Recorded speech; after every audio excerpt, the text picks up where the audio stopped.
नमस्कार मित्रांनो, जय महाराष्ट्र। मित्रांनो, आताची सगळ्यात मोठी बातमी आहे। महाराष्ट्राच्या राजकीय पटावर पुन्हा एकदा मोठा भूकंप झालाय।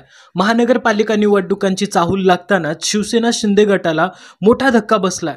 या गटातील एका महत्त्वाच्या नेत्यांनी अचानक पक्ष सोडण्याचा निर्णय घेतला आहे। राज्यात येत्या काही दिवसात स्थानिक स्वराज्य संस्थांच्या निवडणुका होणार आहेत आणि त्याआधीच नेत्यांच्या पक्षांतराला वेग आला आहे। लोकसभा निवडणुकीत महाविकास आघाडीने महाराष्ट्रात जोरदार यश मिळवलं आहे, पण विधानसभा पातळीवर तेच यश कायम राखण्यात मात्र त्यांना अपयश आलं आहे। मित्रांनो, जर तुम्ही महाराष्ट्राचे रहिवासी आहात तर हा क्षण तुमची ताकद दाखवण्याचा आहे। चॅनलला सबस्क्राइब करा, व्हिडिओला लाईक करा आणि तुमचा आवाज सगळ्यांपर्यंत पोहोचवा। तुमचा प्रत्येक क्लिक म्हणजे तुमच्या पार्टीला साथ आणि महाराष्ट्राच्या राजकारणात तुमचा सहभाग। मित्रांनो, महाराष्ट्रातील राजकारणात पुन्हा एकदा उलथापालथ सुरू झाली आहे। विधानसभा निवडणुकीत महायुतीने जोरदार कामगिरी करत आपलं वर्चस्व प्रस्थापित केलं आहे। या निकालानंतर महाविकास आघाडीतील अनेक दिग्गज नेते आणि पदाधिकारी सत्ता पक्षाच्या गोटात दाखल झाले। आता स्थानिक स्वराज्य संस्थांच्या निवडणुका जवळ आल्याने नेत्यांच्या स्थलांतरांचा नवा खेळ सुरू झालाय। विशेष म्हणजे यावेळी काही नेते आपल्या सहयोगी पक्षातच प्रवेश करत आहेत। या हालचालींचा सर्वाधिक फटका शिवसेना शिंदे गट आणि राष्ट्रवादीच्या अजित पवार गटाला बसत असल्याचं स्पष्ट दिसत आहे। स्थानिक स्वराज्य संस्थांच्या निवडणुका जवळ आल्याने राजकीय हालचालींना वेग आला आहे। शिवसेना शिंदे गट आणि राष्ट्रवादी अजित पवार गटातील अनेक नेते व पदाधिकारी आता भाजपात प्रवेश करत आहेत। या सततच्या पक्षांतरावर नाराजी व्यक्त करत खासदार नरेश म्हस्के यांनी स्पष्ट भूमिका घेतली असली तरीही या प्रवेशांच्या मालिकेला अद्याप ब्रेक लागलेला नाही। दरम्यान सोलापुरात भाजपने पुन्हा एकदा मोठा राजकीय डाव खेळत शिंदे गटासह अजित पवार गटालाही जबर धक्का दिला आहे। मोहोळ तालुक्यातील राजकारणात मोठी हालचाल घडली आहे। शिवसेना शिंदे गटाचे प्रमुख नेते नागनाथ क्षीरसागर आणि सोमेश क्षीरसागर उद्या भाजपात प्रवेश करणार असल्याची माहिती समोर आली आहे।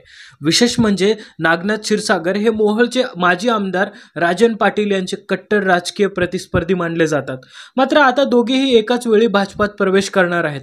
या घडामोडीमुळे भाजपने आपल्याला मित्र पक्ष असलेल्या शिवसेना शिंदे गट आणि राष्ट्रवादी अजित पवार गटाला मोठा राजकीय धक्का दिला आहे। मुंबईत बुधवारी भाजप प्रदेश कार्यालयात एक महत्त्वाचा पक्षप्रवेश सोहळा पार पडणार असून या कार्यक्रमाला प्रदेशाध्यक्ष रवींद्र चव्हाण उपस्थित राहणार आहेत।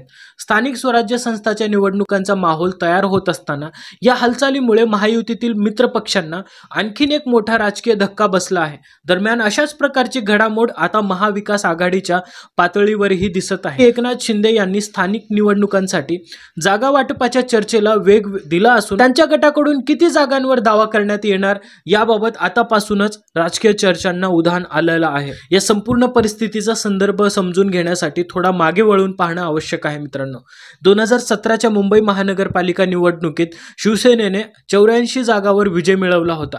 मात्र या विजेत्यांपैकी सुमारे 50 ते 60 नगरसेवक सध्या शिंदे गटात दाखल झाले आहेत। त्यामुळे 2017 मध्ये जिंकलेल्या त्या जागा शिंदे सेनेला मिळाव्यात अशी त्यांची ठाम मागणी आहे। दरम्यान उर्वरित जागांमध्ये दोन्ही गटांमध्ये समसमान वाटप व्हावं अशी भूमिका ही शिंदे गटाने मांडली आहे। मुंबई महानगरपालिकेच्या पार्श्वभूमीवर या जागा वाटपाचा तिढा सध्या चर्चेचा मुख्य विषय ठरला आहे। मुंबई महानगरपालिकेच्या 227 जागांपैकी किमान 100 ते 110 जागा आम्हाला मिळाव्यात अशी एकनाथ शिंदे यांच्या शिवसेनेची ठाम मागणी आहे। विशेषतः मुंबईच्या पश्चिम उपनगरात भाजपाचं वर्चस्व असून तिथे शिंदे गटाचाही प्रभाव दिसून येतो। विधानसभेत देखील शिंदे गटाने काही महत्त्वाच्या जागांवर विजय मिळवला होता, त्यामुळे त्या मतदारसंघातील जागा पुन्हा आपल्या ताब्यात याव्यात असा त्यांचा आग्रह आहे। दरम्यान मुंबई आणि ठाणे या दोन्ही ठिकाणी एकनाथ शिंदे यांचा प्रभाव मर्यादित ठेवण्यासाठी भाजपकडून गणेश नाईक यांना पुढे करून राजकीय समीकरण पुन्हा मांडण्याचा प्रयत्न सुरू झाल्याचं बोललं जात आहे। दुसरीकडे भाजपने पूर्वी ज्या नेत्यांना स्वतःच्या पक्षात तिकीट देणं शक्य नव्हतं त्यांना रणनीतीनं शिंदे सेनेत पाठवलं होतं। मात्र आता परिस्थिती बदलली आहे। शिंदे सेनेतून आमदार झालेल्यांपैकी अनेक जण हे मूळचे भाजपचेच कार्यकर्ते असल्याने त्यांच्या संघटनातील पदाधिकारी आणि कार्यकर्ते पुन्हा भाजपकडे परतताना दिसत आहेत। या सर्व हालचालींमागे मोठा राजकीय डाव असल्याचं स्पष्ट होतं। नुकतंच अमित शहा यांनी आता महाराष्ट्राच्या भाजपला कुणाची कुबडी लागणार नाही असं विधान अप्रत्यक्षपणे शिंदे आणि अजित पवार यांना चेकमेट केल्याचं संकेत दिले। त्यामुळे आता या कुबड्या बाजूला करण्याची वेळ आल्याचं भासवतंय। शिंदे सेनेतील आमदार आणि कार्यकर्त्यांमध्ये अस्वस्थता निर्माण झाली आहे। परिणामी ते पुन्हा भाजपकडे वळत आहेत का असा मोठा प्रश्न राजकीय वर्तुळात निर्माण झालेला आहे। राजकीय खेळ, सत्ता समीकरण आणि गोटबाजी यामध्ये आता मराठी जनतेची गोंधळलेली अस्वस्थता स्पष्ट दिसू लागली आहे. ज्यांच्यावर विश्वास ठेवून जनता मतदान करते तेच नेते पुन्हा नव्या गोटात जातात.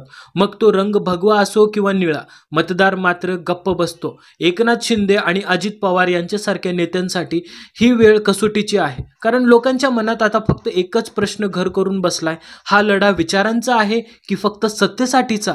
आता पुढील निवडणुका फक्त जागा आणि पक्षांच्या विजय पराजयांच्या नाहीत, तर त्या जनतेच्या विश्वासाच्या असतील. राजकारणाच्या या वादळात शेवटी कोण टिकतं आणि कोण उडून जातं हे येणारा काळच सांगेल.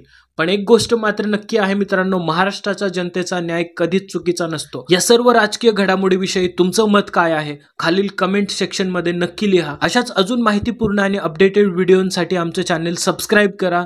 धन्यवाद. जय महाराष्ट्र.